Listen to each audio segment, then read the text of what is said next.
Salam kekasih Tuhan Yesus Kristus, salam sehat.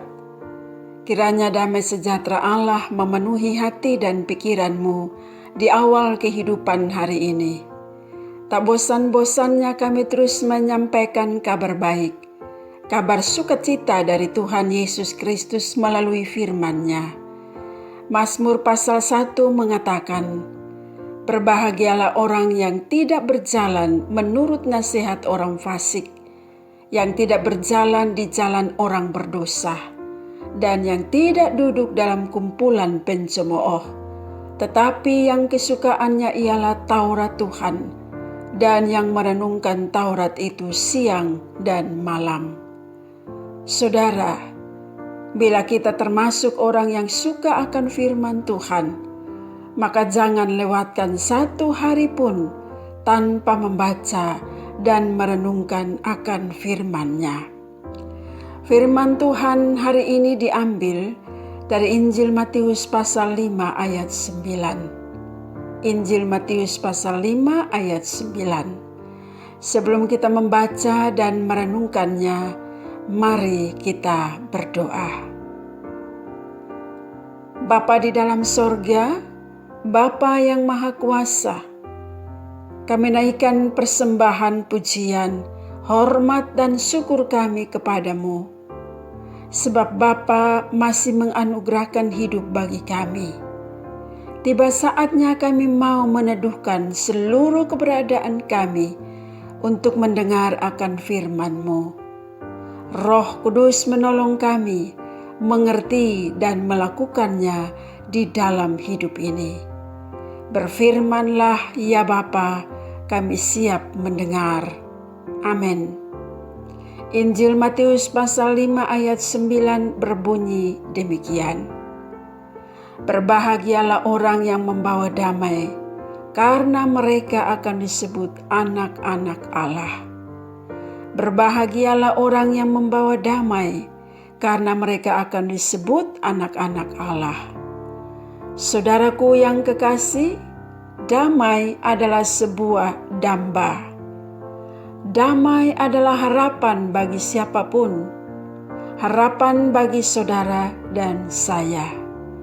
Siapapun yang mengalami damai akan membuatnya tidak merasa takut. Yang ia rasakan adalah ketentraman dan kenyamanan. Damai membuat kita dapat menikmati hidup bersama tanpa merasa diperlakukan dengan tidak adil. Damai membuat kita dapat mengekspresikan diri dengan bebas tanpa tekanan. Saudaraku yang kekasih, di tengah situasi yang meresahkan dan mencemaskan akhir-akhir ini karena pandemi COVID-19, banyak orang butuh damai. Termasuk juga saudara dan saya, kita butuh damai. Saat ini banyak orang merasa resah akan masa depan yang tampaknya menakutkan. Tentunya dalam kondisi yang demikian, sekali lagi, semua orang membutuhkan damai. Kita kehilangan damai ketika relasi di dalam kehidupan ini, relasi dalam rumah tangga, relasi dalam keluarga, relasi dalam dunia kerja tidak lagi hangat. Kita kehilangan damai ketika setiap orang sibuk dengan urusannya sendiri, sehingga tidak ada kehangatan dan kedekatan dalam kehidupan bersama.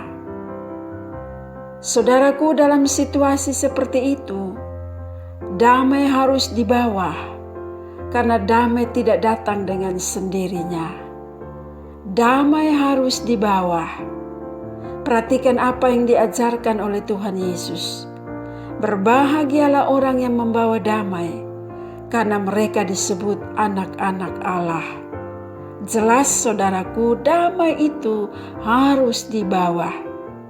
Ya, seorang yang hadir sebagai pembawa damai akan memberi kebahagiaan dan makna di dalam hidup ini. Pertanyaannya, siapa si pembawa damai itu? Siapa saudara?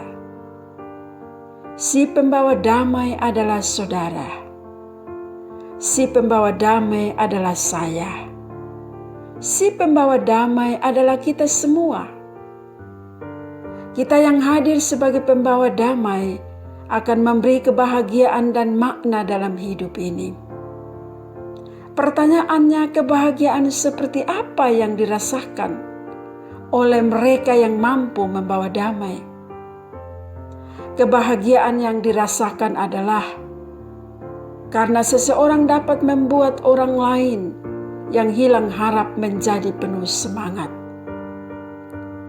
Kebahagiaan karena seseorang dapat melihat orang lain yang berduka cita menjadi tersenyum. Kebahagiaan karena seseorang dapat membuat relasi antar pribadi menjadi akrab dan menyenangkan.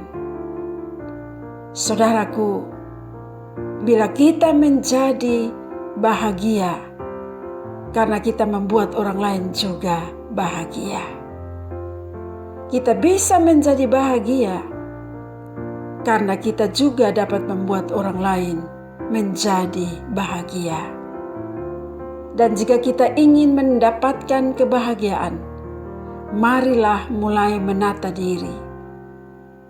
Pertama, menjalani relasi yang baik dengan Tuhan, Sang Sumber damai itu sendiri.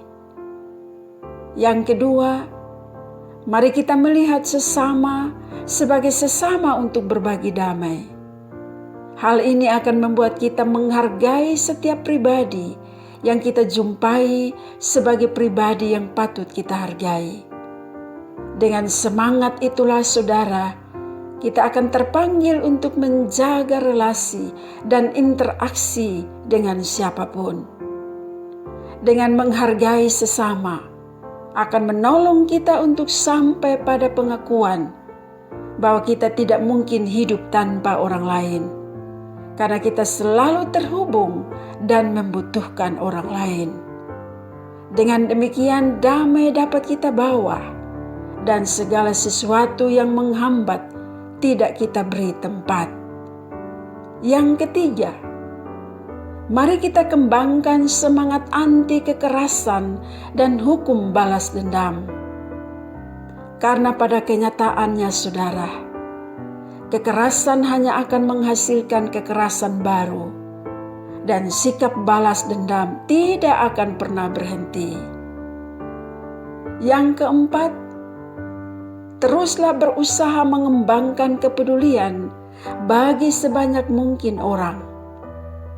Hanya dengan cara itulah kita terus melatih kepekaan kita, mengembangkan sikap simpati dan empati kepada orang lain.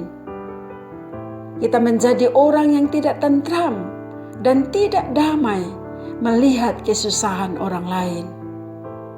Akhirnya saudaraku, 1000 damai yang kita buat masih terlalu sedikit bagi dunia kita saat ini. Karena itu jangan pernah berhenti menjadi pembawa damai. Teruslah bawa damai bagi mereka yang membutuhkan damai. Sementara itu, satu permusuhan yang kita lakukan sudah terlalu banyak merugikan, baik bagi banyak orang maupun bagi diri kita sendiri.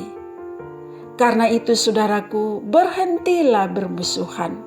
Sekali lagi, berhentilah bermusuhan. Ingatlah akan firman-Nya. Berbahagialah orang yang membawa damai, karena mereka disebut anak-anak Allah. Apakah benar saudara dan saya adalah anak-anak Allah? Jadilah pembawa damai. Amin. Mari kita berdoa. Ya Bapa pengasih dan penyayang, kami mengucap syukur atas firman-Mu yang telah menyapa kami saat ini. Roh Kudus kiranya menolong kami, agar kami tidak hanya mendengar, tapi juga melakukan firman-Mu di dalam hidup kami tiap-tiap hari. Kami berdoa bagi mereka yang sakit. Dengan kuasa-Mu Tuhan menyembuhkan dan memulihkan keadaan mereka. Kami berdoa bagi mereka yang bertemu dengan hari ulang tahun hari ini.